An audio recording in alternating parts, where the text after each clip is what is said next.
جسے جبریل نہ دیکھ سکے وہ ہمارا نبی ہے. کیا شان ہے اپنے نبی کی. بہرحال زید نے دیکھا, بچپنے میں عاشق ہو گئے. بات یہ چل رہی تھی, یہ بات چل رہی تھی. جو وفادار ہوتا ہے, باپ کیا چیز ہے, باپ چھوڑ, یہی بات چل رہی تھی. زید نے دیکھا, عاشق. اب خدیجہ الکبریٰ کے غلام, خدیجہ خود اب یہاں غلامی کر رہی, ملکہ غلامی کر رہی. پہاڑ پہ جا کے بیٹھے تو دن میں 2 بار چڑھتی اترتی ہے حضور کو کھانا لانے کی. جب میں اللہ اکبر ہیرا پہ جاتا ہوں تو سوچتا ہوں کہ اماں جان خدیجہ آپ کی شان پہ قربان, ایک بار جاؤ تو 2 دن تک کے طواف کرنے کی ہمت نہیں ہوتی سرکار. ٹائم ختم ہو, میں اپنی بات پوری کر رہا ہوں انشاءاللہ تعالی. ٹائم کی بات مکمل ہوگی, بس اینڈ ہو رہا ہے, اختتام اینڈ ہو رہا ہے. توجہ غور فرمائیں. 2 بار جو چڑھتی اترتی ہے بھائیو, اگر عشق نہ ہو تو اس پہ چڑھا بھی نہ جائے اترا بھی نہ جائے. لیکن خدیجہ الکبریٰ کا عشق کتنا بڑا تھا کہ ان کو لے بھی جاتا تھا اور لاتا بھی تھا. آپ کی توجہ میری طرف سمجھ. 12 سیدہ خدیجہ خود غلامی کر لی, خود غلامی کر لی. زید جہاں جہاں حضور جاتے ان کے پیچھے پیچھے جاتے زید, اور حضور بھی بہت پیار دیتے. حضور کی عادت ہے سب کو پیار دیا. زید ادھر آ, زید ادھر جا, زید زید زید زید زید زید زید. اب زید حضور کے بغیر رہتے نہیں, حضور کے بغیر سوتے نہیں, حضور کے بغیر کھاتے نہیں. غلام کو اتنا پیار دیا کہ اپنا بنا لی. ایک دن زید کے گاؤں والے حج کے لیے آئے, زید کے گاؤں والے حج کے لیے آئے. حضور مینا میں چل رہے تھے, زید حضور کے پیچھے پیچھے چل رہے تھے. تو زید کے گاؤں والوں نے کہا ارے وہ دیکھو وہ حرسہ کا بیٹا, حرسہ کا بیٹا, جس کے لیے اس کا باپ رو رو کر کے بے ہوش ہوتا ہے اور یہ کرتا ہے وہ کرتا ہے, وہ حرسہ کا بیٹا, حرسہ کا بیٹا زید. گاؤں گئے, گاؤں جا کے کہا او حرسہ, تو جس کے لیے روتا ہے, تڑپتا ہے, بے ہوش ہوتا ہے, مر رہا ہے, تو تیرے بیٹے کو ہم نے ایک بہت خوبصورت آدمی کی غلامی کرتے دیکھا اور سنا ہے کہ اس کا تعلق قبیلہ بنو ہاشم سے ہے. تیرا بچہ اس کا غلام ہے. اور یہ جو بنو ہاشم لوگ ہیں نا, یہ بڑے بامروت اور سخی اور مالدار لوگ ہیں, یہ بے مروت نہیں ہے. تو جا, وہ تیرا بچہ واپس کر دے گا. حارثہ اپنے بھائی کو لیتے ہیں اور جاتے ہیں. اس کا مطلب ابھی اعلان نبوت نہیں ہوا, پھر بھی خاندان بنو ہاشم کے یہ ڈنکے تھے کہ اس بے مروت ماحول میں بھی یہ بامروت لوگ تھے. اور آج بھی جو ہاشمی لوگ ہیں, پکے اوریجنل ہاشمی لوگ, اگر ان کو شجروں سے نہ پہچاننا ہو تو ان کو معاف کرنے کی مروت سے پہچانو, ان کو صبر کی مروت سے پہچانو, ان کو سخاوت کی مروت سے پہچانو. یاد رکھنا, سید کتنا بھی گر جائے گا لیکن باپ کا قاتل بھی آئے گا تو اس کو بھی معاف کر کے بتائے گا ہاشمیت اسے کہتے ہیں.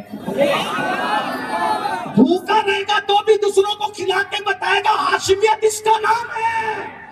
سیادت ہاتھ چموانے کا صرف کام نہیں ہے, باپ کے قاتل کو کلیجہ چبانے والوں کو تک معاف کرنے کا کلیجہ رکھنا, اسی کو ہاشمیت کہتے ہیں. غریبوں کو کھلانے والے ایسے ہوتے ہیں محمد کے گھرانے. ارے گھرانا ایسا ہے, اس گھرانے کا سردار کیسا ہوگا. اللہ اکبر. حادثہ ہے, اپنے بھائی کو لے کر حضور کو دیکھا, پہلی نظر دیکھ کے ڈھیر ہو گئے. حضور تھے ہی ایسے. واللہ میں تو دعا کرتا ہوں کہ جتنے بگڑے ہوئے لوگ ہیں کم سے کم اللہ ان کو ایک مرتبہ خواب میں صحیح میرے آقا کا دیدار کرا دے. گناہ نہ چھوڑ دو تو پھر غلامی لکھ دو. خواب کی بات کر رہا ہوں, خواب کی. بس عرض کر رہا تھا, حارثہ اپنے بھائی کو لے کے حضور کو پہلی نظر میں دیکھ کر ڈھیر ہو گئے. کہتے ہیں میں نے سنا آپ ہاشمی مطلبی ہیں. جی. نام آپ کا محمد ہے. جی. سنا ہے میرا بیٹا زید آپ کی غلامی میں رہتا ہے, بہت بڑی رقم لایا ہوں, اگر وہ رقم آپ لے کے میرے بیٹے کو آزاد کر دے تو آپ کا احسان میری نسلیں کبھی نہیں بھولیں گی. میرے آقا نے فرمایا مجھے رقم کی ضرورت نہیں ہے, نہ مجھے یہ شوق ہے کہ بیٹے کو باپ سے جدا کروں. میں زید کو بلاتا ہوں, وہ تمہیں پہچان لے اور تمہارے ساتھ جانے کے لیے تیار ہو جائے. مجھے کوئی رقم نہیں چاہیے, ایسے ہی لے جاؤ, لے جاؤ ایسے ہی. ابھی نبوت کا اعلان نہیں ہوا, ابھی نبوت کا اعلان نہیں ہوا. اب آج زید ادھر آؤ. اس حدیث کو میں ارشد القادری میرے علامہ کے لب و لہجے میں بیان کروں تاکہ بچوں کو بھی سمجھ میں آئے. ہاں کتاب اور خطاب میں فرق ہونا چاہیے، اسی لیے میں بطور مفہوم پیش کروں. زید ادھر آؤ. زید ہے جی آقا. زید انہیں پہچانتے ہو کون؟ جی جی آقا یہ میرا ابا ہے، میرے پاپا ہی ہے. اور وہ بازو میں وہ میرا چچا ہے. صحیح پہچانا دونوں کو؟ جی یہ میرا باپا ہے، میرا چچا ہے. زید یہ تمہیں لینے آئے، جاؤ باپ کے ساتھ جاؤ. بس برسوں ہو گئے تھے باپ سے بچھڑنے کو. ایک بیٹا اسکول سے آتا ہے تو باپ کو کیسے نپٹتا ہے. مجھے بچوں کے بچھڑنے کا بہت تجربہ ہے. 15 دن اور 8 10 اور 10 دن کے بعد جب ہم تھکے گھر جاتے ہیں تو پلان میں ہوتا ہے آج صرف سوئیں گے. لیکن 2 چیزیں ساری تھکن کو اتار دیتی ہے. ایک ماں کی مسکراہٹ سے یہ کہنا بیٹا کیسا ہے، اور دوسرا بچے اور بچیوں کا لپٹ کر کے کہنا کہ اب مت جانا.